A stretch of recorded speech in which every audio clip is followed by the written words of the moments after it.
yang paling berat ada di Sumatera. Karena memang mereka pernah mengalami kekecewaan. Kita sedang terus berusaha untuk meyakinkan mereka untuk kembali. Semua itu transparan. Kenapa dikatakan transparan? Dengan adanya sistem tadi, semua itu bisa melihat. Contoh mengajukan klaim, posisi klaim itu sampai mana, itu semua terlihat. Kapan dibayar, semua terlihat. Kita semua melayani ini dengan paperless, sehingga memudahkan teman-teman di seluruh Indonesia pun kita nggak ada kendala. Sudah kita buktikan, sudah kita jalankan bertahun-tahun bahwa pembayaran klaim kita bisa 99,2% di bawah 30 hari kelancaran. Inilah salah satu kemudahan yang diberikan oleh PT Pande kepada teman-teman koperasi.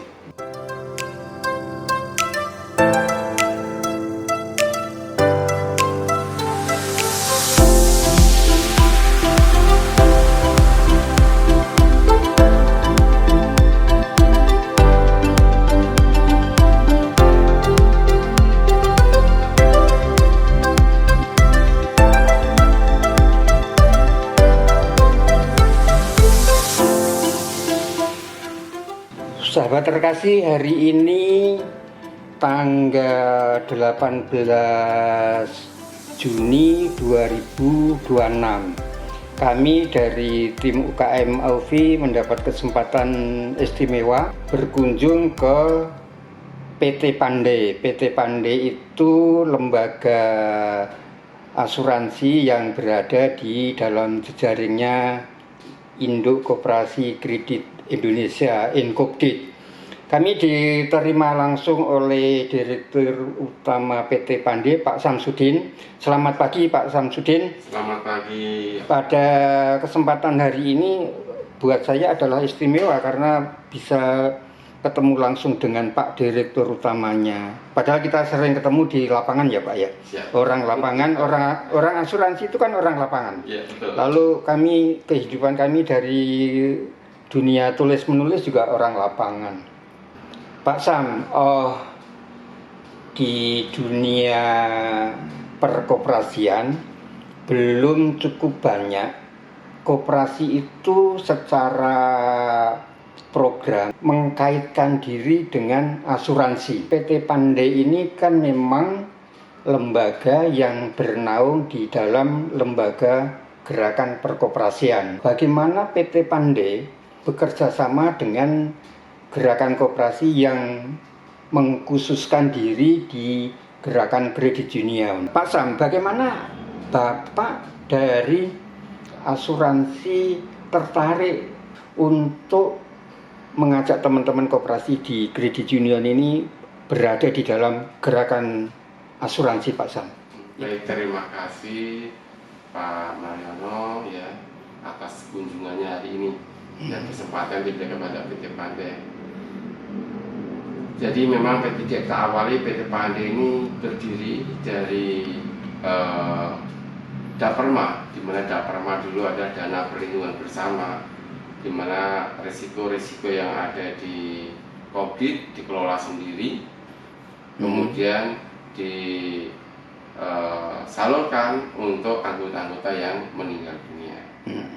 Berjalannya waktu, pemerintah mengeluarkan Undang-Undang Nomor 40 Tahun 2014 terkait dengan perasuransian. Nah, disinilah mulai bahwa pengelolaan risiko sendiri itu sejenis dengan perasuransian, sehingga itu melanggar aturan. Dari sinilah Inkopdit di Ratnas di Makassar diputuskan bahwa Daperma harus berubah menjadi koperasi asuransi yang legal. Kemudian dari perjalanan di Ratnas tersebut, hasil Ratnas ditindaklanjuti oleh pengurus, di mana bekerja sama dengan GIZ dari Jerman, juga dengan AXA, ya, sehingga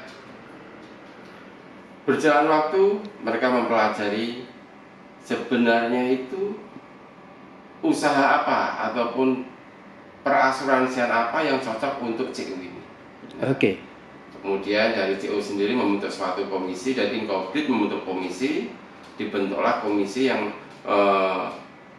menjembatani supaya Daperma ini menjadi koperasi asuransi yang legal. Cita-citanya menjadi koperasi asuransi dari Daperma itu. Iya, betul. Oke. Kemudian terpilihlah menjadi sebuah perusahaan pialang, di mana perusahaan pialang asuransi ini di bawah otoritas jasa keuangan. Gitu, Pak. Oke. Dan kebetulan memang saya diminta dalam masuk tim tersebut, Pak, menjadi kesatuan. Disinilah saya mulai mengabdikan diri untuk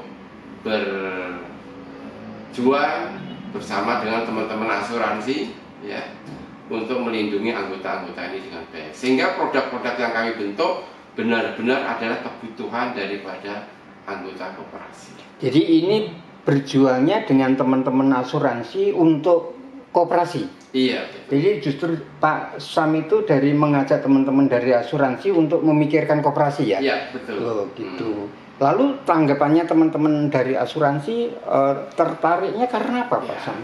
Karena pangsa pasarnya yang memang sangat amat besar, atau karena apa? Mungkin ada faktor lain. Tertarik langsung belum, karena memang di asuransi ini untuk koperasi, kalau dari lembaga keuangan ya Pak ya, dari lembaga keuangan itu kan yang paling tinggi pasti bank nasional, bank umum lah. Kemudian ada juga BPD, kemudian ada BPR, nah terus ada koperasi. Nah koperasi itu memang kondisinya paling bawah. Kenapa? Kalau di perbankan, dalam ataupun perbankan ataupun leasing pun ya, itu menyalurkan kredit itu minimal analisa 5C udah pasti. Oke. Itu udah pasti lah, minimal. Gitu. Mereka sehingga dalam penyaluran kreditnya itu sangat-sangat sangat-sangat selektif. Kenapa? Karena yang kredit yang disalurkan adalah kepada nasabah. Oke. Sementara kalau di koperasi penyaluran kreditnya adalah untuk anggota. Iya. Di mana anggota ini kan benar-benar sudah menjadi anggota di koperasi itu sudah dimengerti oleh koperasi tersebut. Jadi koperasi sendiri dalam menyalurkan kredit kepada anggota itu lebih banyak faktor ke kondisi anggota tersebut, gitu. Dimana anggotanya baik, anggotanya rajin, anggotanya tidak neko-neko, nah ini ketahuan baik, sehingga dalam penyaluran kreditnya lebih lancar ke anggota tersebut. Koperasi penyaluran kreditnya fokus ke anggota. Artinya sudah diketahui tabiatnya. Betul, tabiatnya. Sementara kalau dunia perbankan kan kepada nasabah, mereka mencari. Nah, di sini memang dalam selektif analisa penyaluran kredit pasti berbeda. Dan di sini asuransi, saya sendiri sebagai pribadi tertarik ini sebenarnya. Kenapa tertarik? Bahwa sebenarnya dalam penyaluran kreditnya itu sudah diketahui, orang-orang sudah diketahui. Karena apa? Hanya khusus untuk anggota.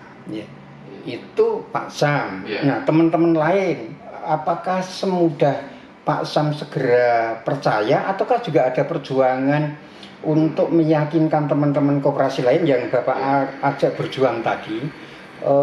Atau seperti apa kesulitannya kalau memang ada? Kan meyakinkan orang kan tidak gampang, Pak.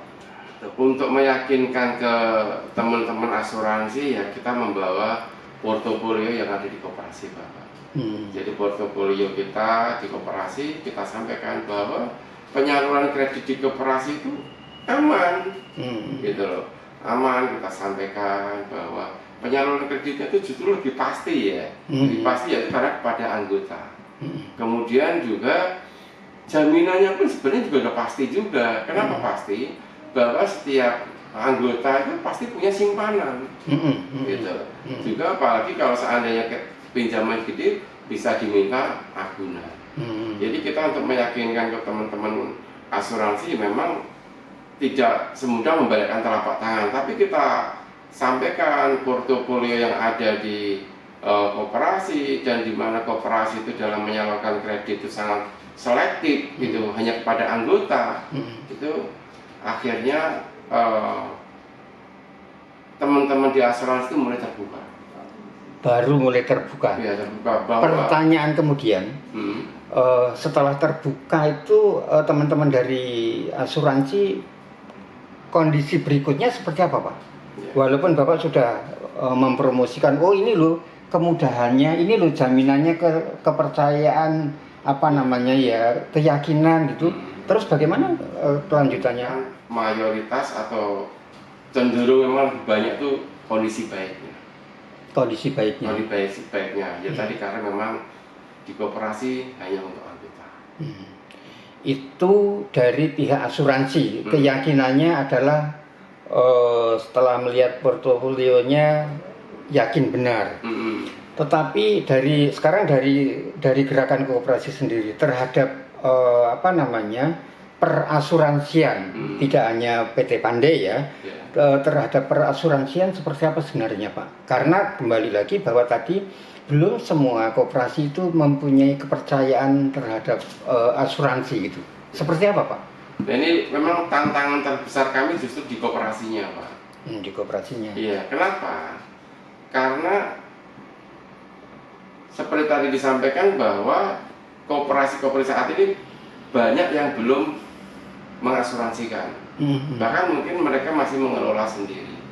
Tapi dengan terbitnya Undang-Undang nomor 40 tahun 2014 tadi, kan di situ sudah jelas ditegaskan tidak boleh, ada larangan dan bahkan ada sanksi. Nah, sehingga kita meyakinkan ke teman-teman di koperasi bahwa praktek yang dilakukan oleh teman-teman itu dengan mengelola risiko sendiri itu nggak boleh, bukan cuma nggak benar, nggak boleh, bahkan ada larangannya, ada sanksinya. Jangan sampai teman-teman yang duduk di pengurus, di manajemen, di mana mereka itu sebenarnya mengelola ya Pak, mengelola dana anggota, salah mengambil langkah. Mengambil langkah apa? Di mana tidak boleh mengelola resiko sendiri, ataupun tadi memungut biaya premi sendiri, dikelola sendiri, itu kan nggak boleh. Nah, tapi mereka praktekkan, akhirnya mereka terjerat dengan hukum. Nah, karena memang di undang-undang tersebut dijelaskan tegas larangan dan sanksinya. Nah, di sini memang kami mencoba meyakinkan terus berusaha meyakinkan supaya ya semua harus sesuai dengan aturan yang berlaku.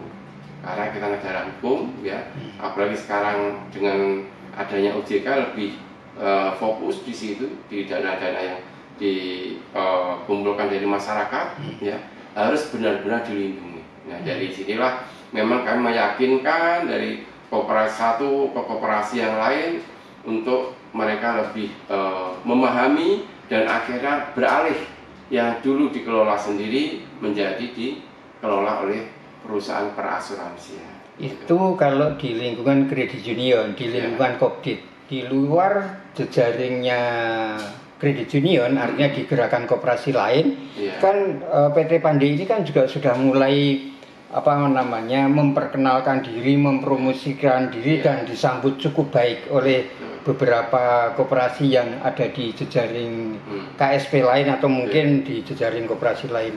Nah, menurut Bapak perjuangan seperti apa lagi yang ada di luar jejaringnya Kopdit? Jadi memang PT Pandai sendiri mempunyai izin dari OJK itu ada 4 tugas yang harus dijalankan, Pak. Yaitu sebagai mediasi, kemudian edukasi, konsultasi, dan advokasi. Nah, disinilah Pandai menjalankan tugasnya. Jadi memang kita sampaikan kepada koperasi-koperasi di luar Kopdit ya Pak ya. Kita selalu utamakan dulu adalah konsultasi, Pak. Konsultasi. Mediasi itu nanti adalah langkah berikutnya, kita konsultasi di mana sebenarnya resiko apa yang ada di koperasi tersebut. Kemudian setelah resikonya apa, kemudian perlindungan apa yang dibutuhkan. Nah, dari sinilah kita akan mendesain produk asuransi sesuai dengan keinginan koperasi tersebut. Nah, setelah itu dapat, barulah kita bawa ke perusahaan asuransi sebagai penanggung. Itulah. Nah, sehingga kebutuhan tentang asuransi ataupun resiko yang harus dilindungi oleh koperasi-koperasi tadi dapat terakomodir dengan baik. Itu yang selalu kita lakukan. Dan ada beberapa koperasi di luar CU selalu, Pak. Jadi kita tidak datang semata-mata menjual polis, bukan. Kita datang adalah sebagai ajak teman untuk konsultasi. Kita duduk bareng, resikonya apa, yang dibutuhkan seperti apa, sehingga kita desain produknya dan kita presentasikan ulang. Kita presentasikan ulang, setelah cocok, barulah melangkah ke perusahaan asuransi. Sehingga koperasi itu benar-benar bahwa memahami resiko yang ada di lembaganya itu dapat terlindungi dengan baik. Itu, Pak. Jadi yang Bapak sampaikan kepada koperasi-koperasi lain itu lebih pada mensosialisasikan risiko terkait dengan hukum, ya? Sebenarnya gini, Pak. Hukum ini menurut saya malah impact, Pak. Oh, malah impact. Karena apa? Sebenarnya risiko yang paling bahaya itu adalah di saat dia mengelola risiko sendiri, Pak. Oh, itu ya. Iya. Faktor jaminan yang dia akan tanggung, ya. Betul. Justru yang paling bahaya kan di saat dia mengelola risiko sendiri, berarti itu risikonya sangat besar. Kenapa? Kita punya risiko tapi tidak berbagi, tidak dialihkan, ya, tidak ditransfer, dikelola sendiri. Nah, ini yang lebih bahaya itu di sini, Pak. Cuma kita sampaikan. Kalau faktor hukum tadi itu ada impact. Karena dia melakukan suatu kesalahan, ya risikonya, impactnya ke sana. Gitu. Itu pun kalau ketahuan. Tapi kalau nggak ketahuan, sebenarnya paling besar itu adalah resiko di lembaganya sendiri. Gitu. Pak, ada nggak misalnya ada semacam kepercayaan itu pernah ada lalu mungkin meredup? Ada, Bapak. Ada. Jadi ya, Pak Andi ini saat ini sudah sebenarnya kalau perizinan kami dari tahun 2007, Pak. Dulu Pak Andi itu namanya Rimas Proteksi Dulu Utama itu berdiri tahun 2006. Rimas itu apa? Rimas itu PT Rimas, Pak. Rimas Proteksi Dulu Utama. Itu berdiri 2006, kemudian dapat izin dari Bapak Pamlk 2007. Itu sudah menjalani usaha lama, Pak. Kemudian Inkopit mengakuisisi tahun 2002, Pak, sebenarnya, Pak. Oh, jadi ini dari Rimas. lembaga yang sudah ada diakuisisi, ya? Bukan didirikan oleh Inkopit mulai huruf A, ya? Nah, begitu diakuisisi 2022, langsung kita fokus ke koperasi. Fokus ke koperasi, kemudian namanya dari Rimas Proteksi Dulu Utama kita rubah menjadi Pialang Asuransi Nasional Daperma Indonesia atau disingkat PANDE. Nah, disinilah mulai 2002 ini kita mulai fokus di koperasi, Pak. Nah, terkait dengan tadi, ada nggak yang pernah kecewa? Ada, Pak. Inilah bisnis dan pembelajaran bagi kami. Pada saat awal, ya kita di 2022 sampai 2024, itu kita masih bermitra dengan asuransi umum. Karena produknya produk askret. Gitu. Nah, di situ memang pelayanan klaimnya saat itu belum maksimal. Saat itu. Itu tahun berapa tuh, Pak? Antara 2022 sampai 2024. Oh, sebenarnya baru ya? Baru. Peristiwanya baru ya? Betul, nah. Lalu kan sekarang ini kan belum maksimal kan? Nah. Terus 2005 ke sini apa yang diupayakan oleh PT Pande? Yang bikin kecewa teman-teman koperasi adalah pada tahun 2023 OJK itu mengeluarkan POJK 20. POJK 20 tahun 2003 di mana di situ mengatur bahwa antara asuransi umum dan asuransi jiwa itu benar-benar dipertegas. Asuransi umum tidak boleh menjual produk meninggal dunia alami. Disinilah asuransi umum yang bekerja sama dengan kita, dia akhirnya mau nggak mau harus mundur. Kenapa? Karena memang tidak sesuai dengan aturan OJK.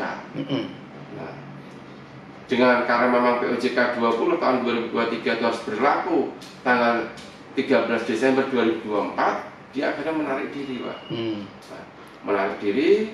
Nah, di sini kita akhirnya kerjasama dengan asuransi jiwa, yaitu Victoria Life Indonesia. Nah, pada saat mereka menarik diri secara beli kata tadi, ya di tengah jalan pertemuan pasti banyak klaim-klaim ataupun kewajiban yang belum terselesaikan. Nah, disinilah timbul kecewa. Dan itu dampak dari dari lembaga yang sebenarnya oleh pemerintah, oleh undang-undang yang tidak memperbolehkan ya. Lalu itu berdampak pada PT Pande yang harus memulai dari huruf A lagi. Jadi hal tersebut merupakan dampak dari peraturan yang diterapkan. Jadi dari perusahaan asuransi bagi penanggung nggak salah karena dia menjalankan aturan.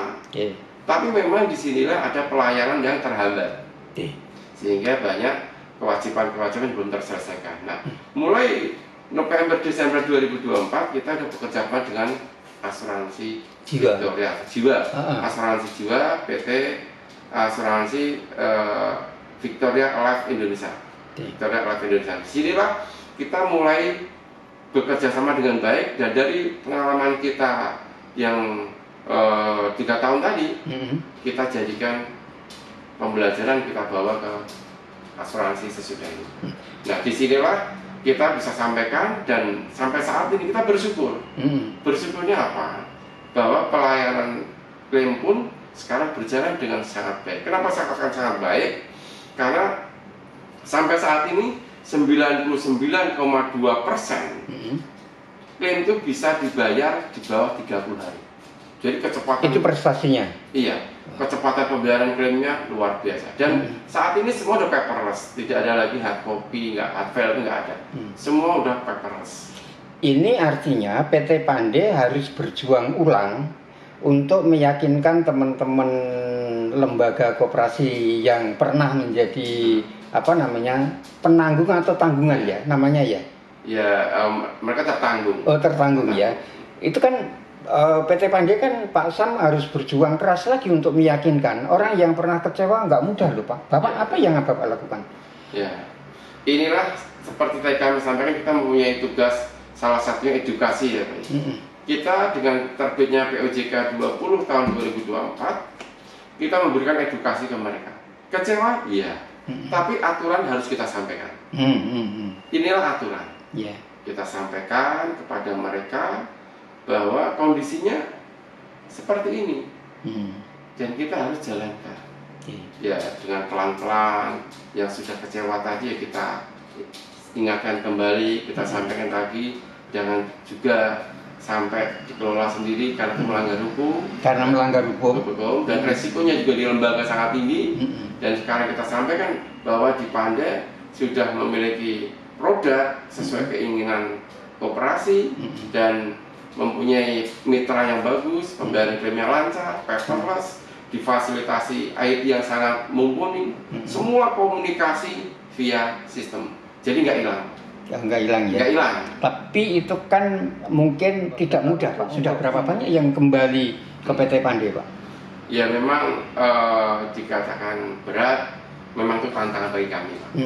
Tantangan bagi kami untuk meyakinkan ke mereka bahwa kondisinya begini. Terkait dengan pelayanan yang lama juga kita sebagai konsultan tetap kita dampingi Pak.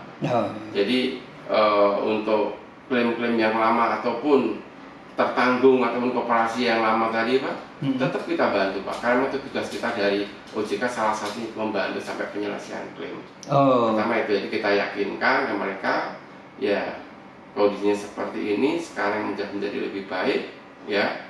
Saatnya memang kita berkumpul kembali, bergabung kembali untuk mengalihkan risiko sesuai dengan aturan yang berlaku. Dan sudah ada yang kembali ya Pak? Oh, sudah banyak. Sudah banyak ya.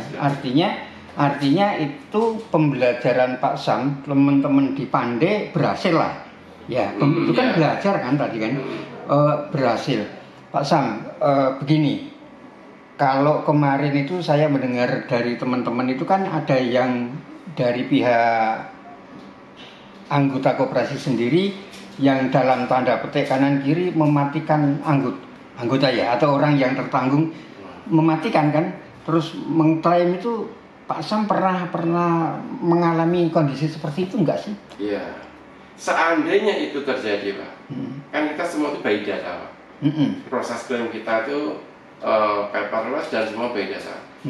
Andai kan itu terjadi, kita akan memberikan edukasi Pak. Di sini fungsi kita sebagai konsultan memberikan edukasi ke mereka bahwa itu tidak benar dan itu tidak pulih. Ya. Nah, apalagi sekarang bahwa di dalam Kementerian Dalam Negeri itu sudah dikeluarkan aturan bahwa orang yang sudah meninggal dunia itu harus dilaporkan sehingga keluar akte kematian. Dan salah satu syarat klaim harus ada akte kematian. Gitu.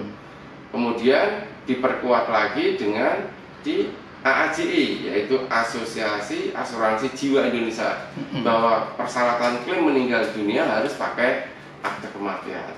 Itu salah satu hal yang kami sampaikan ke teman-teman bahwa tidak boleh melakukan seperti itu, karena begitu sudah dilaporkan ke Departemen Dalam Negeri, Juscapil ya, meninggal dunia, maka selesai sudah orang tersebut, nggak bisa kemana-mana. Jadi data yang harus dimiliki oleh PT Pande, data kelengkapan itu sangat banyak ya, artinya ada Dukcapil, ada asuransi sendiri, lalu ada hal-hal yang lain yang terkait dengan data kan dengan surat kematian dan sebagainya ya. Nah ini Pak, inilah salah satu kemudahan yang diberikan oleh PT Pande kepada teman-teman koperasi. Tadi Bapak menyampaikan bahwa banyak dokumen kriminal, tidak Pak, tidak, bahkan tidak ribet, itu harus standar. Ini kemudahan yang kita dapatkan dari mitra kami untuk memberikan kemudahan dalam proses klaim tersebut, khususnya bagi anggota koperasi. Apa syarat klaim? Yang pertama, kopi KTP Pak. Kopi KTP, jadi pasti orang punyalah KTP. Kalau nggak punya ya itu hilang, tinggal dibuatkan di kelurahan atau kantor polisi bahwa KTP-nya hilang. Kalau ternyata dia belum punya, bisa dibuatkan surat keterangan dari kelurahan atau kecamatan. Tapi hampir semua punya. Sampai saat ini hampir semua punya, nggak ada. Kopi KTP. Yang kedua yaitu akte kematian Pak. Akte kematian. Hanya dua ini Pak. Ya. Jadi kenapa? Ya seperti orang lahir aja nyari akte Pak. Orang mati tinggal lapor juga pakai akte. Jadi sebenarnya nggak sulit Pak. Asal tertib dengan aturan pemerintah ya. Hanya dua ini Pak. Kopi KTP saya yakin semua udah punya. Kemudian akte kematian ya pada saat meninggal dunia segera laporkan. Segera laporkan, keluar akte, udah itu buat syarat klaim. Hanya dua itu Pak. Hanya dua ya. Dan itu berupa soft copy. Kenapa? Karena nanti bisa difoto, kalau nggak di scan, di upload di sistem kami. Semua paperless, tidak perlu. Pak San, sebagai lembaga yang membutuhkan data lengkap, PT Pande punya nggak litbang setidaknya data-data dari koperasi yang ada di di Inkopdit ini, setidaknya data anggota loh ya Pak ya, itu punya nggak Pak data lengkap per koperasi, lalu namanya siapa, sehingga akan mempermudah kalau nanti suatu ketika ada klaim, oh ternyata data ini sudah ada lebih awal, itu kan sebenarnya miliknya litbang. Untuk anggota ataupun koperasi yang bergabung di Pande, ya, selama datanya itu pernah diupload, kita punya Pak. Berdasarkan NIK, ketahuan semua. Jadi kita sudah anggotanya berapa yang di asuransi di sini, siapa aja, dia bahkan termasuk contoh dia menjadi anggota ganda di koperasi mana aja ada. Ada. Tapi kalau secara nasional yang dimiliki oleh gerakan koperasi kita belum punya. Dan itu wajib punya Pak. Ya, PT Pande sebagai lembaga asuransi ya, sebagai nanti untuk evaluasi, untuk pembelajaran ke depan perlu data itu Pak. Ya, betul Pak, dan itu sangat kita butuhkan. Tapi sekali lagi itu kembali ke koperasinya masing-masing, dia mengizinkan atau tidak. Jadi selama itu diberikan kepada kita aman dan terekod dengan baik. Karena sistem kita sudah mengakomodir untuk per NIK seluruh anggota koperasi. Kita senang sekali Pak kalau yang diminta mau memberi. Permasalahannya yang diminta mau nggak memberi data ke kita. Itu persoalannya? Iya. Ya contoh, saya minta KTP ke Bapak. Bapak ngasih atau tidak, itu kan haknya Bapak. Kalau bagi kami senang sekali, Pak. Kalau saya punya data Bapak, senang sekali. Oh ya. Tapi sekali lagi kembali ke pemiliknya. Karena itu privat ya. Iya betul, itu private. Meskipun kita jamin private juga sih Pak. Tapi kan sekali lagi itu miliknya lembaga. Boleh atau tidak kan ke mereka. Kalau kami dengan senang hati. Dan kita sudah, ini bukan sekarang kita minta. Pada saat awal pandai berdiri, kita sudah minta ke gerakan untuk data-data tersebut, yaitu berupa seluruh koperasi dan anggotanya. Cuma sampai sekarang juga belum dapat ya. Karena itu faktornya adalah faktor kaitannya dengan undang-undang hak pribadi sih ya. Ya sebenarnya kalau sudah menjadi anggota koperasi kan yang kita butuhkan kan anggota koperasi. Harusnya ada. Karena pada saat dia menjadi anggota koperasi pasti mendaftarkan diri. Dan itu menjadi informasi publik nanti ketika kepengurusan ini menyampaikan kepada orang lain, kepada pihak lain kan sebenarnya diizinkan karena sudah menjadi anggota kan? Iya. Faktor sesuai kebutuhannya. Sesuai kebutuhannya. Ya kan, tetap privasi pasti ada. Pak Sam, kembali lagi bahwa perjuangan ini masih sangat berat. Apa yang dilakukan oleh PT Pande ke depan untuk merangkul setidaknya teman-teman dari gerakan Credit Union, gerakan Kopdit ini bisa mencapai, kalau sekarang belum mencapai 50% anggota kan Pak? Ya. Kira-kira perkembangan presentasinya kalau Bapak bisa memperkirakan itu seberapa besar Pak? Kalau tantangan ini ya boleh kata sangat besar Pak. Karena tadi Pak meyakinkan pada lembaga-lembaga yang saat ini mengelola sendiri untuk bergabung tidak mudah. Yang kedua yaitu lembaga-lembaga yang pernah kecewa. Nah, itu juga tidak mudah. Tapi kita selalu sampaikan, kita buat suatu alat di mana ini untuk memberikan informasi yang benar dan tepat kepada mereka. Zaman sekarang, zaman modern, banyak informasi-informasi yang bisa lebih cepat untuk sampai ke mereka. Salah satunya kita membuat video kinerja kita, itu kita sampaikan ke mereka. Ya semoga dengan informasi-informasi yang benar dan tepat tadi, mereka segera kembali ke gerakan. Kalau kami melihat lebih banyak tantangan itu berat di kota. Faktornya? Faktornya adalah egoisme. Oh, egoisme. Iya. Jadi memang koperasi ini kan kekuatan tertinggi di anggota. Ya, rapat anggota lah. Rapat anggota, sehingga pada saat rapat anggota mereka banyak menyampaikan keinginannya sendiri. Gitu loh. Dan begitu dijalankan pun, diputuskan dijalankan, mereka sangat kritis karena faktor pendidikan yang tinggi tadi sangat kritis. Nah, sementara di daerah-daerah boleh kata dari sisi pendidikan dan latar belakang hampir rata. Begitu mereka sudah memutuskan di rapat anggota, mereka hampir menyerahkan ke pengurus. Sehingga organisasi lembaga ini jalan dengan baik. Pengurus itu seperti mendapat amanah ya dijalankan dengan baik. Berbeda dengan kota, itu lebih banyak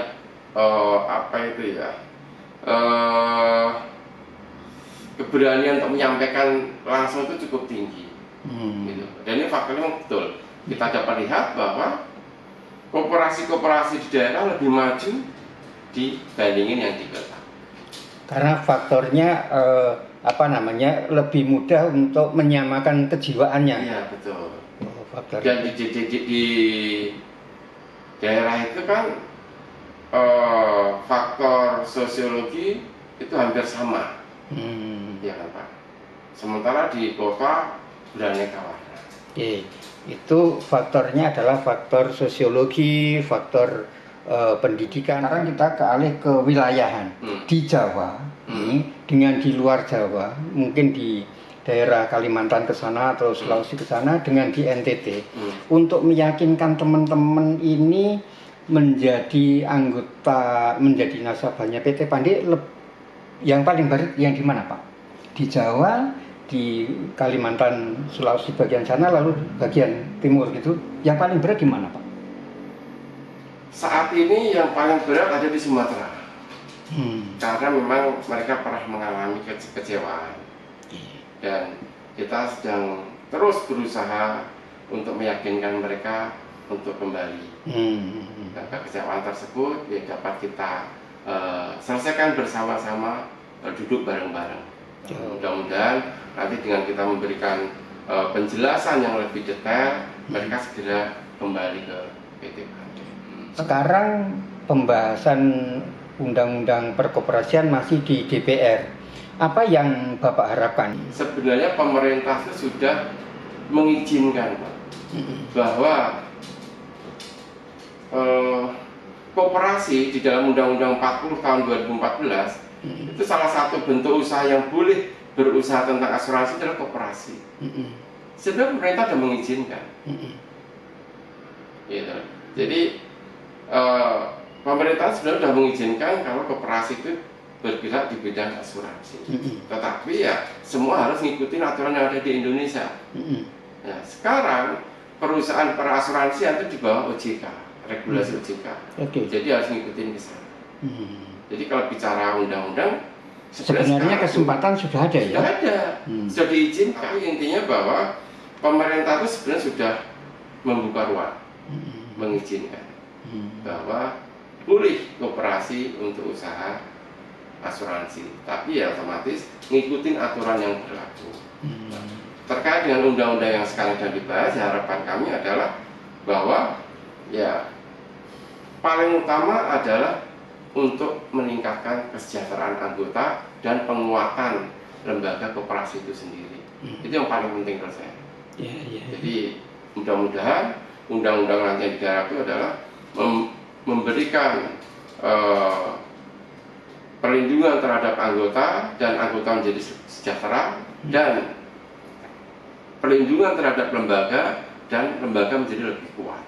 Itu yang paling utama. Ada nggak Pak keinginan misalnya PT Pande ini menjadi koperasi asuransi gitu? Ada nggak Pak? Ya. Kita harus pelajari lebih detail Pak. Ini dua entitas yang berbeda Pak. PT Pande itu berupa PT Pak. Pande itu berupa PT. Tidak bisa dirubah menjadi koperasi. Sementara koperasi adalah lembaga keuangan tersendiri, di mana koperasi itu pemegang sahamnya adalah anggota.